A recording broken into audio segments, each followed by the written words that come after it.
À la une de l'actualité, lancement officiel ce matin de l'opération de vente du sucre à prix modéré au quartier Kwaretagui de Niamey.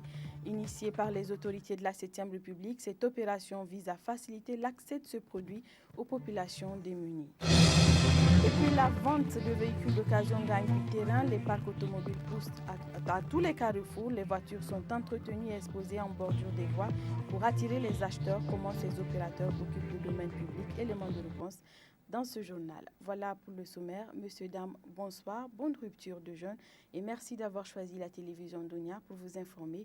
Bienvenue dans ce journal. Je vous le disais, cérémonie de lancement officiel de l'opération de vente du sucre à prix modéré ce matin au centre des jeunes de Kwaretagui de Niamey. Objectif de cette édition 2014, permettre aux populations vulnérables d'accéder à ce produit très prisé durant ce mois de Ramadan. Hima Sebou, Jemilou Morou pour le... Cette cérémonie marque officiellement le lancement de l'opération vente à prix modéré du sucre édition 2014 initiée par le gouvernement de la 7e République. Une opération qui rentre dans le cadre de la politique de soutien aux populations et qui vise comme objectif d'alléger la souffrance des populations vulnérables. Procédant au lancement officiel de cette opération, le ministre du Commerce a salué cette initiative du gouvernement qui permet aux populations nécessiteuses d'accéder à ces produits. Il a par ailleurs exhorté le comité chargé de cette opération à faire preuve de transparence pour la bonne réussite de cette édition 2014. Pour l'année 2014, le gouvernement a pris la décision de programmer la vente du sucre à prix modéré portant sur une quantité de 3000 tonnes, dont 265 tonnes pour la région de Niamey. En vue d'atteindre les populations les plus vulnérables et de permettre à un plus grand nombre de personnes d'y accéder, les ventes se feront en détail à raison de 17 500 francs CFA le sac de 50 kg, soit un prix au kilogramme de 350 francs CFA. Comme à l'accoutumée, les ventes seront organisées par le comité, composé des représentants de l'administration publique, des représentants des municipalités et de ceux de la société civile, ce qui traduit le souci des autorités de la 7e République de voir ces ventes s'opérer dans la plus grande transparence en faveur de populations véritablement nécessiteuses. Très touché par ce geste du gouvernement, le gouverneur de la région de Niamey ne cache pas sa satisfaction.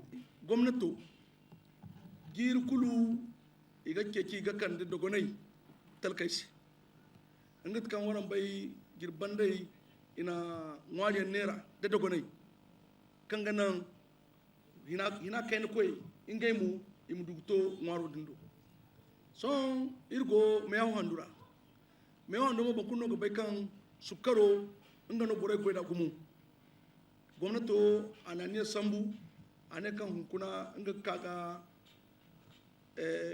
nere mu da dogonai nga sintin Niger kurani gwati amma newo kwarta gino ministro agba ngam fonno labo menda messe kangana ima nerano ni sinti. Séance tenante, le ministre du Commerce a acheté et offert aux populations vulnérables de Kwaretagui une tonne de sucre. À travers une telle opération, les autorités de la 7e République viennent témoigner une fois encore de plus le souci majeur qu'elle accorde aux populations vulnérables, celui de les accompagner et de les aider, surtout pendant ce mois béni du Ramadan.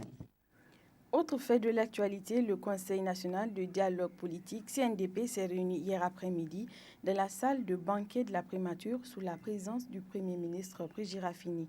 Objectif, présenter et examiner les travaux de la commission de sélection des membres du bureau du comité national chargé du fichier électoral biométrique. Nous retrouvons Mariama Soumana et Issa Hassan.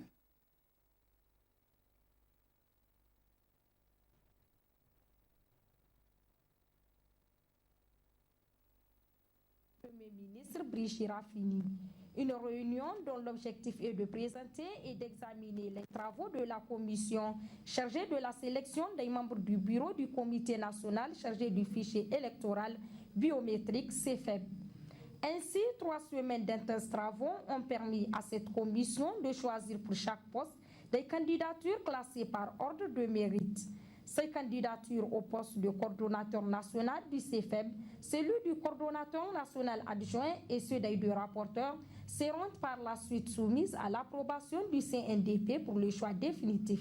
L'étape suivante, après donc les avis de recrutement, a porté sur l'identification et la définition de critères permettant de sélectionner les meilleurs candidats parmi ceux remplissant les conditions et les qualités requises conformément aux dispositions de la loi organique. Donc des cadres supérieurs, des personnes impartiaux qui ont une expérience avérée dans le domaine des élections, etc. Pour cela, on a identifié 4 groupes de critères et ce sont les suivants. Un groupe de critères sur les diplômes que nous avons voulu noter sur 15 points au total. Un groupe de critères sur les expériences pour lesquels nous avons voulu attribuer 50 points au total. Sur les capacités, 20 points pour le coordinateur et le coordinateur adjoint, mais 15 points pour les rapporteurs. Et un groupe des atouts sur 15 points pour le coordinateur et son adjoint et 20 points pour le rapporteur. Après un débat fort enrichissant parfois houleux entre majorité, opposition et non-affiliés sur les différentes candidatures, les avis des différents partis politiques ont été pris en compte et l'unanimité est faite autour de la candidature du coordonnateur national. Quant au poste de coordonnateur national adjoint et ceux des deux rapporteurs, pour l'instant, 3 noms ont été retenus pour chaque poste. Le président du CNDP, Brigitte Raffini, se félicite tout de même de la sérénité et du consensus qui ont caractérisé les débats. Je constate que comme par le passé, nos travaux se sont déroulés dans une atmosphère cordiale. Nous avons noté avec satisfaction que la Commission a fait du bon travail. Nous avons noté la bonne qualité des candidatures retenues et les membres du CNDP ont approuvé la liste des candidatures au poste de coordonnateur national, de coordonnateur national adjoint et de 2 rapporteurs. Les listes de 3 candidats par poste. Nous sommes arrivés à avoir une parfaite identité sur les 3 noms s'agissant du poste, le classement des 3 noms s'agissant du poste de coordonnateur national. Il reste à parachever le classement au niveau des postes de coordonnateur national adjoint et des 2 rapporteurs. À noter que les résultats définitifs seront connus après la rencontre du CNDP et le comité restreint qui sera composé des représentants de la majorité, ceux de l'opposition et les représentants des non-affiliés. Éducation à présent, le directeur des examens et concours du supérieur a animé cet après-midi au siège de l'Office national des examens et concours du supérieur un point de presse relatif aux préparatifs du brevet de technicien supérieur BTS qui aura lieu le 14 juillet prochain. D'autres précisions avec Abdul Karim Seydou, directeur des examens et concours du supérieur.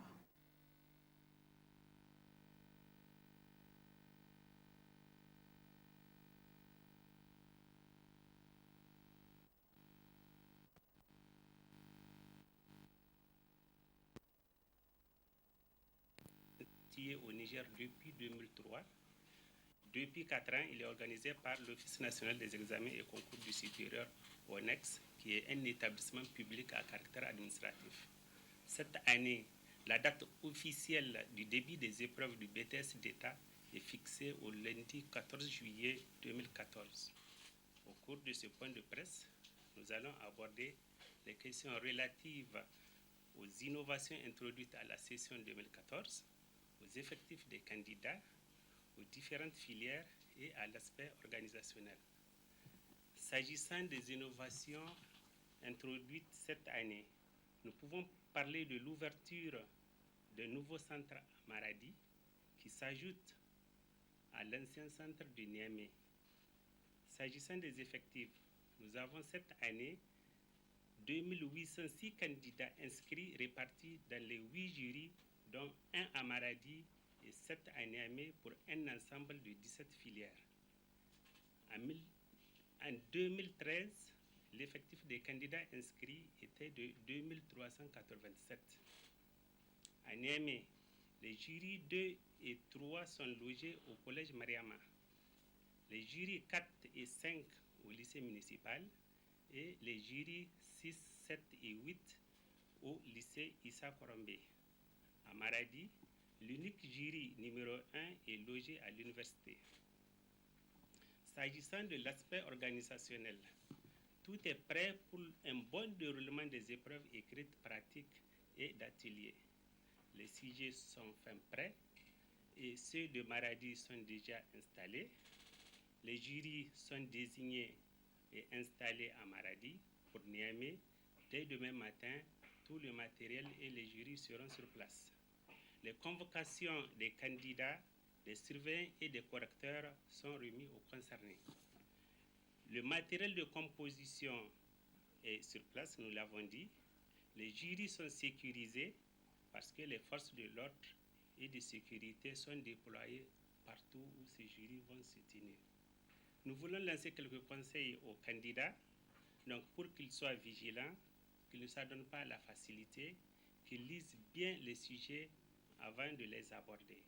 Et conseil aussi aux surveillants pour qu'ils soient eux aussi vigilants et appliquer les instructions officielles.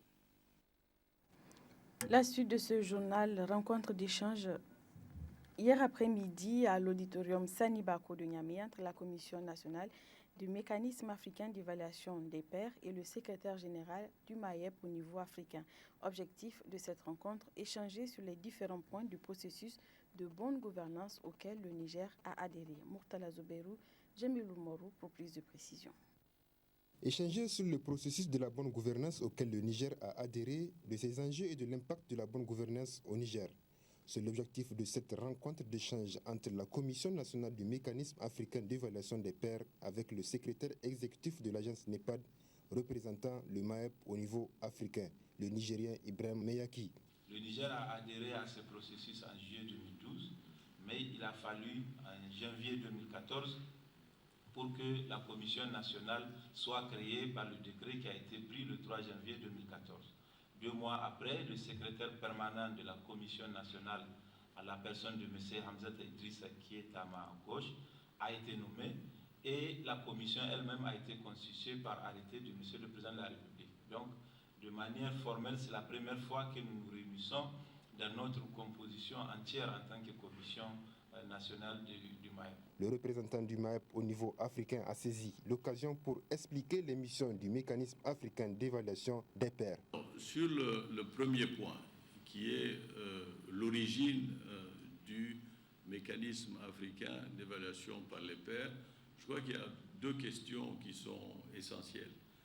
Le mécanisme africain d'évaluation par les pairs prend son origine dans la constitution du NEPAD. Et ce n'est pas un hasard si humblement j'assure l'intérim du secrétariat du mécanisme africain d'évaluation par les pairs, car le lien entre les 2 programmes et les 2 institutions est un lien originellement fort dès le départ. Occasion pour les membres de la commission de poser quelques questions sur le processus de la bonne gouvernance qui leur semble flou. Ils ont eu droit à des réponses claires et convaincantes. Il y a ce qu'on appelle des plans nationaux d'action. En anglais, National Plan of Action, des plans nationaux d'action. Ces plans nationaux d'action sont une agrégation des recommandations qui ont été formulées dans le rapport et visent tous les niveaux de gouvernance et doivent être mis en œuvre. Et là aussi, la particularité, c'est l'appropriation, parce que la mise en œuvre ne relève pas seulement du gouvernement, la mise en œuvre relève de l'ensemble des acteurs qui ont participé au processus qui a conduit au diagnostic.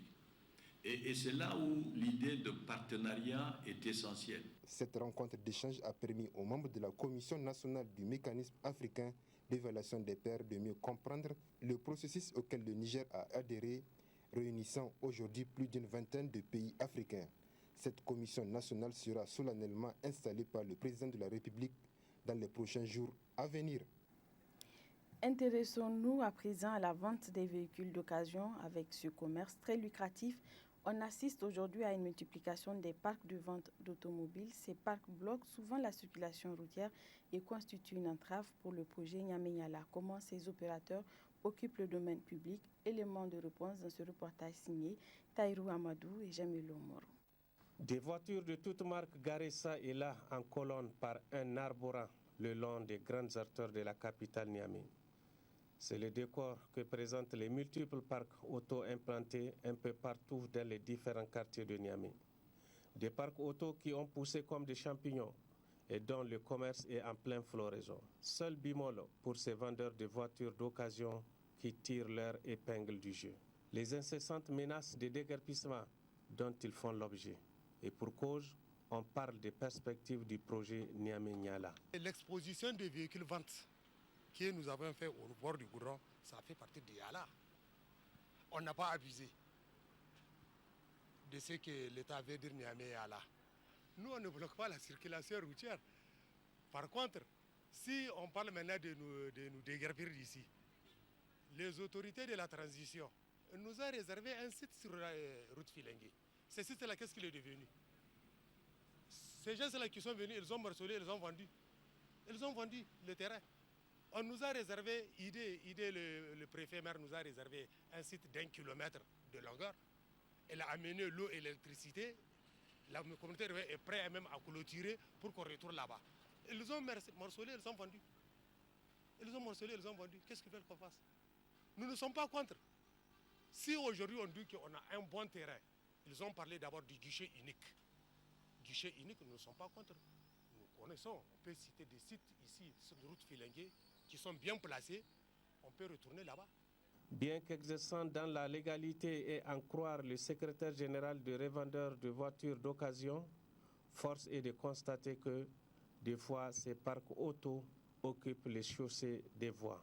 Aujourd'hui, celui qui veut ouvrir un parc, d'abord, il se présente au syndicat. Les syndicats, nous avons des exigences. On va lui dire d'amener d'abord une attestation d'occupation du domaine public de la mairie, si c'est sur la voie. La mairie va venir mesurer l'endroit, elle va faire payer la mairie, elle va lui donner une autorisation.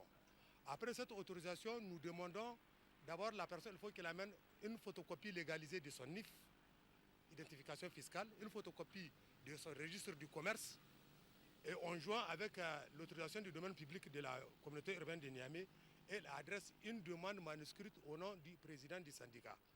Donc ce document-là doit me parvenir. Moi, après vérification de toutes ces pièces, maintenant, j'attribue un numéro et l'amène 2 registres. Le registre là où les véhicules que vous voyez exposés au bord du goudron, il faut qu'ils soient enregistrés à la douane. 2 registres, un doit rester à la douane, un doit rester chez le chef de parc. Quoi qu'il en soit, autorités et revendeurs de voitures d'occasion doivent mûrir la réflexion en vue de trouver une solution de recasement de ces parcs auto. En ce mois béni de Ramadan, on assiste à une forte demande de certains articles permettant aux musulmans d'accomplir le jeûne selon les préceptes de l'islam. Une aubaine pour les commerçants qui ont d'ailleurs baissé les prix de ces produits afin d'accroître leurs revenus. C'est un reportage signé Seyni Mekido Jibril et son Bozamou. En ce mois béni de Ramadan, fleurit le commerce de certains articles permettant aux fidèles musulmans d'accomplir le 4e pilier de l'islam dans des conditions définies par les préceptes de la religion. Il s'agit de la vente de chapelets traditionnels et électroniques, les supports audio et vidéo de lecture de Coran, prêches ou zikr, des parfums et autres livres islamiques. Les commerçants se frottent les mains.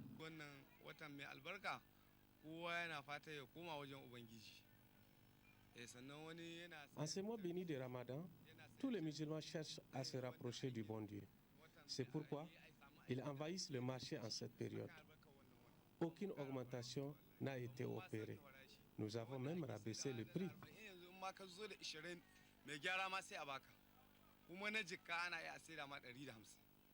Au même moment, se développe la vente de bonnets, de boubous et de tapis de prière. Tous ces articles se vendent à leur prix initial.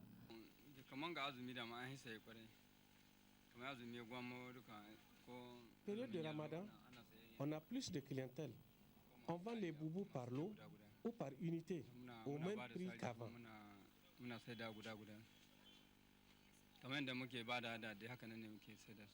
Le mois de carême est une période de prière et de partage pour les fidèles musulmans et les différents marchés de la capitale offrent des articles à des prix abordables pour que chacun puisse profiter de ce mois béni et multiplier les bonnes œuvres. Et puis le volet reportage de ce journal porte sur la vente des poulets congelés, communément appelés kainatouré, provenant souvent des pays européens ou du Brésil. L'approvisionnement de ces poulets comporte un risque à cause de leur mauvaise conservation. C'est un reportage de Aïssa Ibrahim Mamoudou et Issa Hassan. Comme dans de nombreux pays d'Afrique de l'Ouest, l'approvisionnement des poulets congelés ne se fait pas sans difficulté. Les différentes coupures de courant finissent par décongeler les poulets expédiés, soit du Brésil, soit des pays arabes comme la Tunisie, et favorisent l'apparition des bactéries comme la salmonelle. Les risques sanitaires augmentent dès que la marchandise quitte le port pour les étals des vendeurs en gros ou en détail. Dans certains pays comme le Burkina Faso, ces produits sont interdits comme l'a expliqué Abdou Amadou, propriétaire de l'une des premières fermes privées du Niger. Selon certains vendeurs grossistes et détaillants, ces produits importés sont de bonne qualité et même signés halal. Notre poulet, ça vient du pays arabe, Turquie, on est sûr. Notre poulet, elle est en bonne santé. C'est un bon poulet. C'est halal. Parce que nous, on a écrit sur le carton halal. Ça veut dire que c'est halal. Nous, on est sûr que c'est halal. Nous, notre poulet là, on peut dire que c'est la même chose que le poulet local. Parce que ça a une bonne qualité, elle est bien congelée et elle a une bonne forme. Si on regarde, on sait que si on n'a pas dit, on ne sait même pas si c'est poulet importé. Ko da haka jan ana cewa ana tsama su a waɗannan kaji lahiya lau suke. Tunda deja ma can ɗin ana kawo mana jaridar su, ana nuna mana kamfanin su ma ga masallacin ne ga limamai waɗanda ke yankan su. Ba su da wata matsala kaji lafiya lau suke. Wallahi kowa yana samun nashi. Saboda waɗannan gaskiya tsada gare su. Wanda bai da ƙarfin sayan su sai zo ne ya sayi waɗanga masu sauƙi. Don haka. Malgré les prix abordables de ces poulets congelés, certains clients préfèrent payer les poulets locaux. Pour les vendeurs des poulets locaux, la clientèle est toujours présente, ce qui prouve que les poulets locaux sont meilleurs que ceux congelés.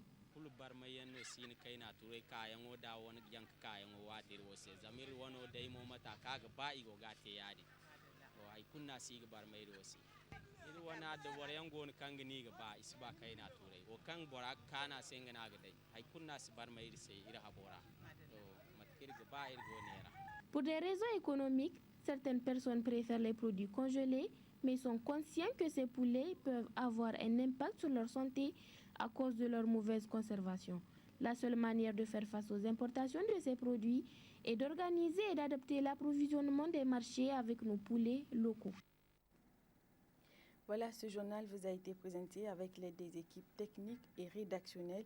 Merci de l'avoir suivi. Prochain rendez-vous avec l'actualité. Demain à 13h dans une présentation de Nouroudine Alahou.